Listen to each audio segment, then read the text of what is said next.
Oke teman-teman, terima kasih sudah mengklik channel ini. Kali ini saya mau cerita ya teman-teman, tentang kejadian horor yang ada di kampung saya. Tepatnya itu di Lampung ya teman-teman, Lampung Timur. Tentang ratu dan raja ular ya teman-teman. Ular yang paruh badannya itu manusia dan paruhnya lagi itu perwujudan ular ya teman-teman, raja dan ratu ya teman-teman.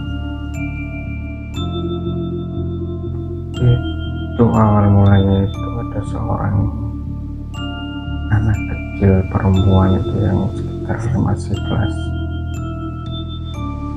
3 atau 4 SD lah teman-teman, kalau nggak saya lupa itu ya, saya akan lupa ya.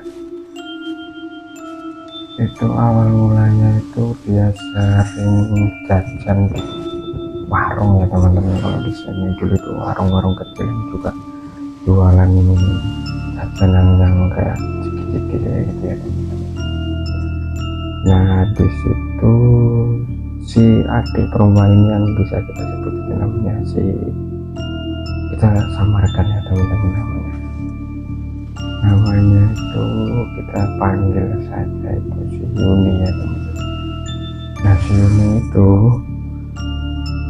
waktu beli jajanan di warung tersebut ya teman-teman, dia itu sering sekali mendapatkan kayak jajanan dia itu sering mendapatkan uang-uang yang tidak masuk di akal ya teman-teman, kalau untuk hadiah di waktu itu ya teman-teman ya. Soalnya tuh hadiahnya itu kalau sekali dia itu beli hadiah itu yang kalau jajanan dulu itu namanya cinta itu, dia sekali dapat hadiah itu sekitar habis dia itu bisa mendapatkan uang 250 sampai 500.000 ya teman-teman. Dan itu hampir setiap hari teman-teman. Itu posisinya itu sekolahnya itu juga rumah saya teman-teman ya. Jadi saya itu tahu persis di sekitaran SD itu.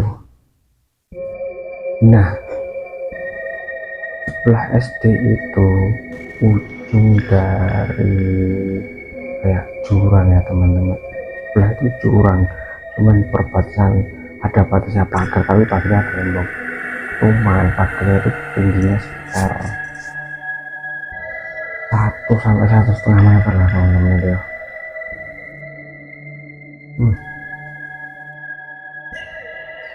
Dan itu sih adik ini itu hampir setiap hari dia tuh beli jajanan di warung tersebut itu sehari itu dia bisa mengumpulkan sampai 500 sampai 700 ya teman-teman.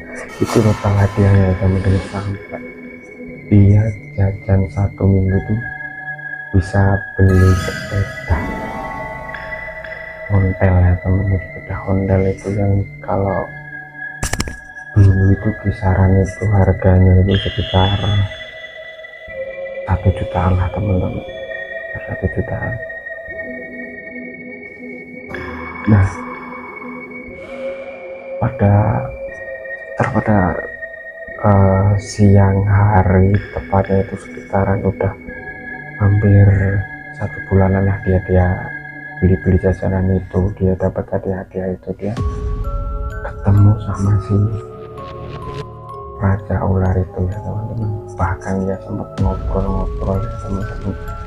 Itu dia ngobrol-ngobrol itu di samping sekolah sebelah kanan ya teman-teman. Soalnya itu sebelah kanan itu tepatnya itu jurang itu ya teman-teman.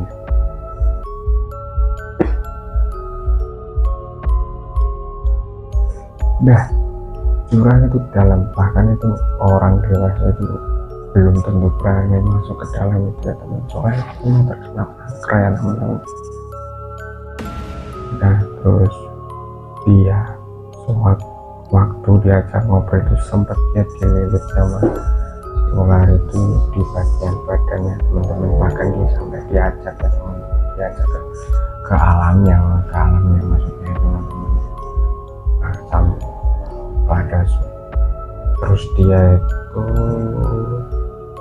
ngalamin itu, dia masih dilepaskan ya, maksudnya belum kayak diculik gitu ya teman-teman ya, belum sampai diculik dibawa ke alamnya gitu, enggak, dia masih dilepasin ya teman-teman.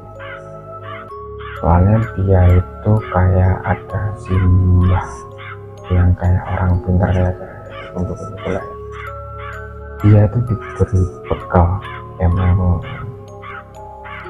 buat jaga-jaga dia, jadi dia ada kayak ada pendamping, tapi pendamping yang nggak kelihatan ya teman-teman. Nah terus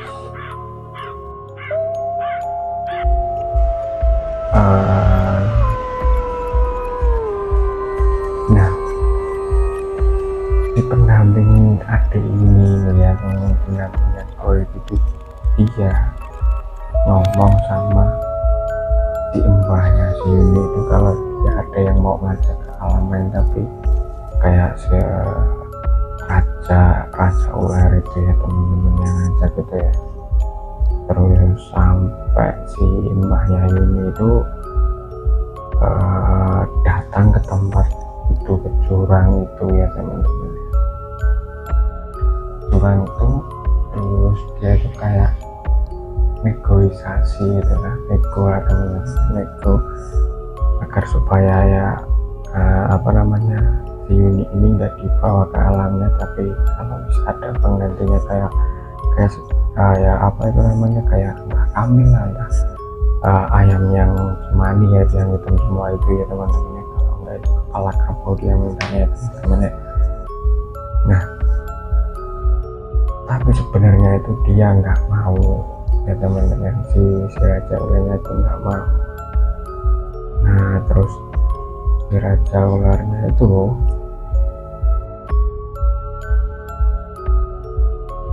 akhirnya dia itu kayak kamu kayak gitu ya teman-teman, sampai kayak banyak yang kejadian yang kesurupan si anak-anak SD di situ itu, sampai sempat diliburkan 1 minggu, sampai ada yang bisa menetralisir tempat sekitar itu ya teman-teman ya. Sampai suatu ketika ya kayak ada yang benar-benar bisa menetralisir si tempat-tempat itu, sampai akhirnya si adik ini nggak diganggu sama si raja sama ratu ular itu ya teman-teman.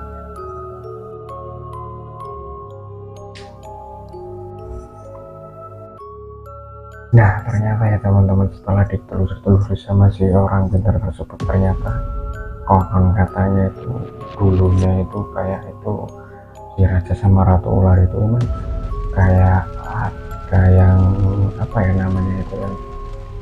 yang membawa dia ke situ ya teman-teman, kayak bisa dibilang itu pegangannya itu orang Jawa. Kalau zaman penjajahan itu kan setiap orang tua itu konon katanya tuh dulu itu pasti ada kayak jimat lah, dia dibilang jimat kayak gitu ya teman-teman ya. Nah ternyata itu nggak jauh dari situ emang tempat buahnya itu si jimat itu. Jadi emang si raja ular sama ratu ular itu emang tinggal di situ semenjak dibuang di situ ya teman-teman ya. Dia menunggu di situ, bahkan di situ itu ada kayak koin emas yang ditanam di situ. Ada sekitar kalau satu ember gede lah gitu ya teman-teman, tapi itu nggak semua orang tahu kalau, dan nggak semua orang bisa melihat ya teman-teman. Kalau emang di situ ada, itu sama orang-orang tertentu yang bisa melihat dengan mata batinnya dia ya teman-teman. Nah setelah kejadian itu, setelah dinilai sama orang pintar dan itu banyak sekali teman-teman, si ular tersebut udah nggak mengganggu si itu lagi, dan si mbak adik ini ya udah nggak pernah mendapatkan hadiah yang nominalnya cukup besar di kala itu, teman, untuk anak sekecil kelas 3 SD si adik ini ya teman-teman ya. Habis itu udah nggak ada yang berani lagi malam lewat situ, karena emang habis kejadian itu emang semua orang itu pada takut ya teman-teman untuk mau ke situ ya teman-teman ya. Nah, untuk asal usul si raja ular sama ratu ular itu kita bisa lanjut ke part kedua ya teman-teman ya. Jangan lupa dukung channelnya teman-teman dengan cara klik like, comment, dan subscribe ya teman-teman, juga share sebanyak-banyaknya teman-teman. Oke teman-teman, cukup sampai di sini dulu video kita kali ini, dan semoga ini uh, bisa menghibur kalian semua ya teman-teman ya. Emang cuman ini saya masih belajar ya teman-teman, jadi ya emang kalau ada kurang uh, pasnya untuk cerita horor ini ya, saya minta maaf ya teman-teman ya. Kita cukup sampai di sini ya teman-teman. Oke.